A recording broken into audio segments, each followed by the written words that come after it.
please share this to all of my Twitter pages? How many Twitter pages do you actually have? Hold on, who is you made Caleb admin.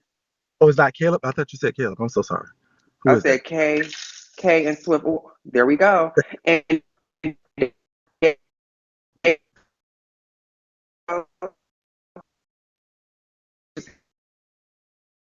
How do you mean?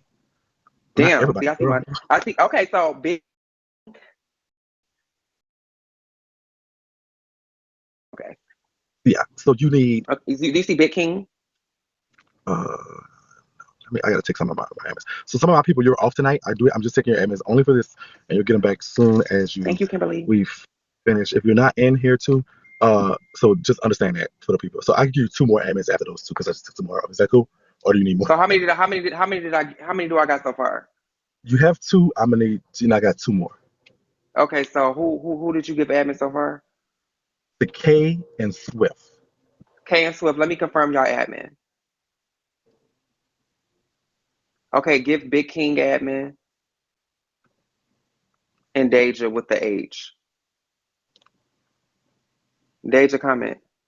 Oh, Deja with an A. Deja with an A. Give her admin. Okay. Deja with an A. She got a pink All right. badge. Okay, Okay. that's it. Let's All get of my this people, bitch you have the juking. night off. Do not kick. Do not mute. Of my people, this is his people's job. They can do whatever they want to do, however they want to do. For my people, please stand down. I appreciate y'all so much. So, welcome to the Shaky interview. You are the first person. You're the first. This is one of a kind type stuff for me. So, I do thank you for being here. Of course. Can we just start off about this? We start from the beginning. I understand you start. You didn't. A lot of people think you started on Bigo, but you actually started on House Party. That's correct, or is that kind of like? Yeah. Yeah. So Can house you, party was my thing. can you tell us a bit about that and how you? What did you do over there that's maybe different than you did over here, Oh, or how? okay. What? So basically, House Party is like it was the app just like Bigo, but without the viewers. So you just had the bitches that you were just be in there. So basically, on House Party is where I met a lot of these bitches on here, and we came over here as a group. So on House Party, I used to join bitches' rooms, shake it up, but then it started turning to Twitter, it started turning to Jack sessions and shit like that. So I started paying the app. Thank you to Big O because Big O had changed my life. We started coming over here to be messy. So one day I met this bitch called named Jada Dodge. I did not know who she was, but basically she had a room of people in her, like she had an unlocked room because you can lock and unlock your room on House Party. Right. So one day she had an unlocked room and I joined her room on House Party. And when I join a room, bitch, I comes to carry. So I came and I was reading the shit out of her. Like I was reading her down, like to the point where one day we got cool on House Party. She was like, I like you. I like you. I think I want to bring you to Bigo. It's app called. I'm like, girl, what the fuck is that, girl? I'm not coming on no motherfucking app called Big O. And one day, bitch, I came on Big O, girl, and I did not get off. Period. How long ago was that? That was like almost 3 years ago. 2 years ago. Okay, so you come to this app and would you say your success just came kind of naturally, or do you think, or how did you have to work for it initially coming to the app? What were you finding? Well, honestly, I got on the app. It took me damn near a year to become a host because one thing about me, I don't follow trends. I set them. So I didn't want to become a host, and I started seeing everybody had a host audition. So my clout and everything kind of came naturally. Okay. Do you feel like the first year you're not a host? Did you see any of the financial aspects of it then, or were you No, unconcerned? I Okay. didn't care about it because, like, at first, I'm not gonna be a lie. I'm not gonna lie at all. I was a scammer, so I did a lot of scams. I was relying on scams, so I didn't really care about Bigo funds. I thought it was actually a scam. I didn't like the money that was in my wallet. I didn't think it was real. I tried to cash out $100 one time, and it never came, and I was just discouraged. Like I was just like, goodbye. I didn't care about being a host. Like I actually was the last one to become a host. All right. So okay, you got a career in scamming. You're making your money. Bigo just kind of something you're doing for fun or the rhetoric of it. What changed hmm that? What made your mind and say, hold up, I need to be a host and I need to get this money? What was that change for you? Because like I would get into reading sessions and the girls was like, "Girl, you doing this shit for free," and I was just like, you know what, bitch, let me do this. And my girl Bo, we from the same city. I didn't feel like, once she told me this shit was real and I seen a new Gucci bag on her bed every week. I said, you know what, maybe I do need to take this serious. So I did it. By that time, I was already a founder of a family. I think I was already a founder of a family. So I was a founder of a family for free. Bitch, like I was already doing everything for free. But when my girl Bo, it took for me to actually see my girl as a living testimony for me to actually take the app serious. So Bo is the reason why, I actually am here. Like Okay. actually taking it serious. When you say you were getting into these reading sessions, who were you reading on the app? Because a lot of the girls we know that you probably had some issues with, were they here or was it a whole different kind of So thing? basically, back then I was a star on a show called Bad Boys Club. It was a big old live broadcast that came on literally every night, and I was there. So like I was reading the girls.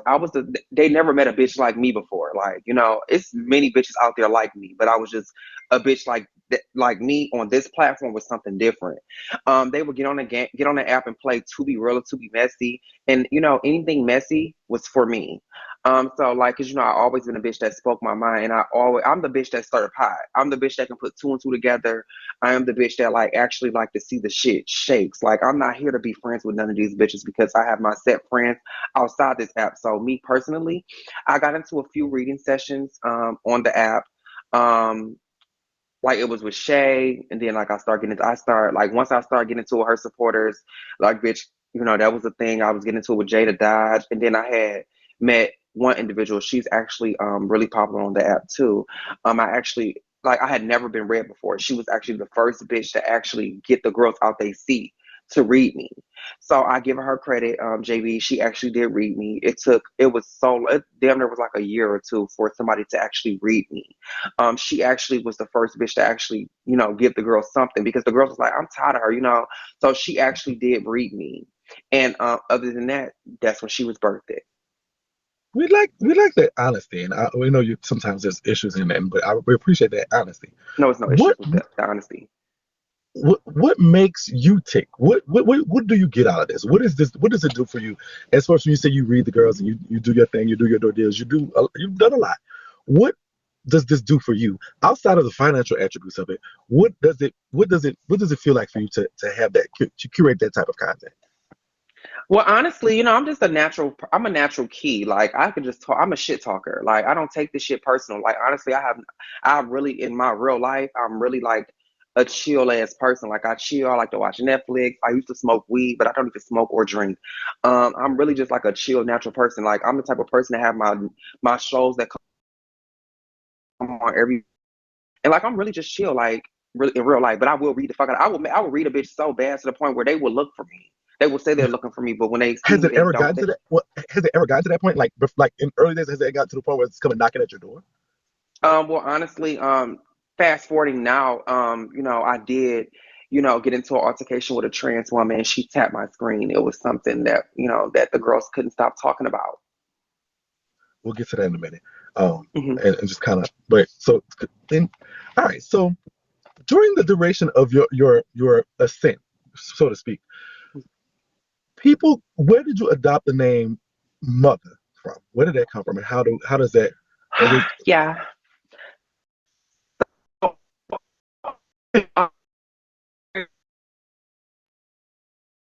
Which is not a read at all. And a lot of girls, I'm the type of bitch. Um, I don't really like I said, I don't follow trends. I set them, and a lot of bitches were just really, really looking up to me, and like the shit that I was doing, people were reading me for, okay? and like for me to actually like stand on what I meant and never switched up, and I started seeing a lot of bitches try to take my swag. Hoes know what it gave, and I just like I'm Mother Platty, like, and Platty came from me screaming I had a platform because I had no platform before Bigo. I had no Okay. platform before Big O at all. So for me to actually manifest my platform, I would always say I have a platform, I have a platform, I have a platform, I have a platform, and bitches would say, "Girl, no, the fuck you don't. You are not known outside this app." You get what I'm saying? So, and then like I just start switching it up, like Platty with a fatty. Then I start getting thick out of nowhere because I was stressed out over a nigga before I came on Bigo. We'll get into that in a minute. But I was stressed out over a nigga. I was skinny as hell. I didn't, I started getting thick, bitch. I start focusing on myself. And then I was just like, damn, this ass getting fat. And then I got a platform, and then I'm just like, Mother Platty with a fatty, and she was birthed. You, Y'all know what I meant. yeah, yeah, yeah. No, it's very interesting, and I understand what you're saying. I, a nigga having you stressed, you come across as someone who's overtly confident, almost to the point of conceited. I would guess you were a Leo. What is your sign, man? What are I'm a you? Cancer. I'm a Cancer. Cancer. Cancers are kind of weird. But No, we're not. so I air. So you said a nigga had you stressed. I just are you? Can you tell us a bit about that, or you don't have to So tell us too much? I met this dude when I was 16. I met him at 16, and like he literally changed my whole life. Um, so basically, he was just taking me through hell. Like I'm a giving person. I'm a natural giving person, giving spirit. I will give a person my last. I really don't like to see people struggle, especially because I know how it feels to get out the mud. I know how it feels to have nothing, you know. Bitch, I was a scammer, bitch. I was the crispiest bitch in high school, bitch, and my mama didn't have to buy it. You get what I'm saying? Like, so for me personally, this nigga was stressing me out. Like I was just letting him know too much of my business. Like I would just give him my all. Like I was giving him my all when really he would just walk over me. I went to jail one time, which really made me who I am today.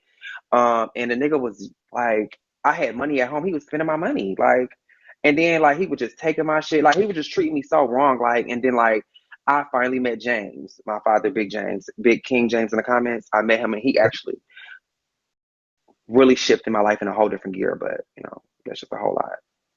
But niggas is And not what like I was too I loved him more than I loved myself. So that's when I found out about Leighton Green on myself and then she made me fall in love with myself. Like, you know, it was just a lie. that's what's up.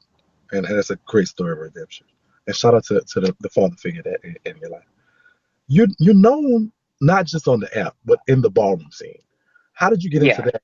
And could you tell us a little bit about how that imparted in your life as well?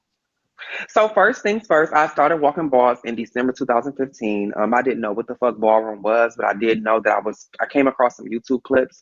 It was with Laomi.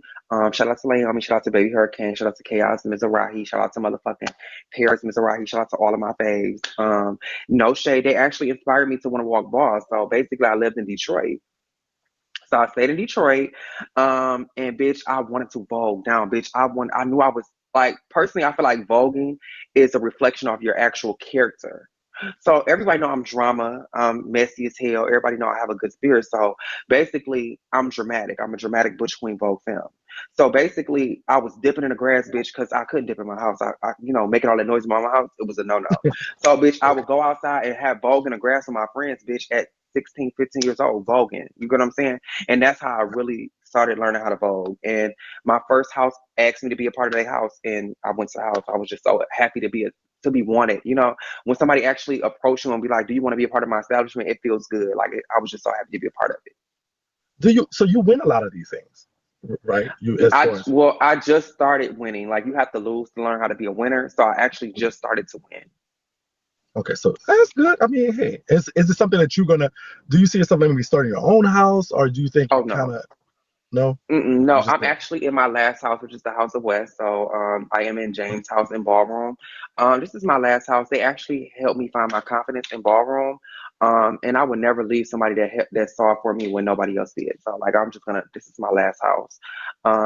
And yeah, like I'm gonna be legend in this house in a few as, years. as you should. All right, so piggybacking, going back into the app and what the app means for you. A lot of people credit you for introducing them to the app.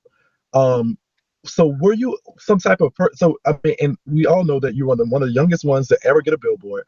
Can, can you walk us through your early successes in the app and how were you? Who's screaming? I'm not screaming. Am I too loud? All right. So you some of your virals. Let's talk about some of the successes that you've had on the app. So basically, when I first got on the app, it was like 500 viewers and like 300 of them were bots. So basically, like it was just me talking shit. My personality actually drifted to a lot of people down the app. So one time I went viral, um, matching. Some cockeyed lady got on the app, and then like I can just feel her energy. Somebody sent me the video, but basically, I went viral by reading her, but I didn't read her child. She had her child in her lap, and it made it to World Star Hip Hop. Baby, Congratulations. the celebrities were posting it. Like I posted it on my Twitter, it got it to a million views. Like it was just like I actually, and then a lot of people started downloading the app because of that specific video. So that's where a lot of my supporters came from too. And then on top of that, you know, I had made a lot of moments on the Bad Boys Club. You know, reading some bitches. You know, those were like going out. You know, all over the place. And then, bitch, once, because I said I had a family, but I was a co-founder with my sister Bo. So it was the main subject. And to be a main subject, you had to be an actual subject on the app. So, bitch, that was growing.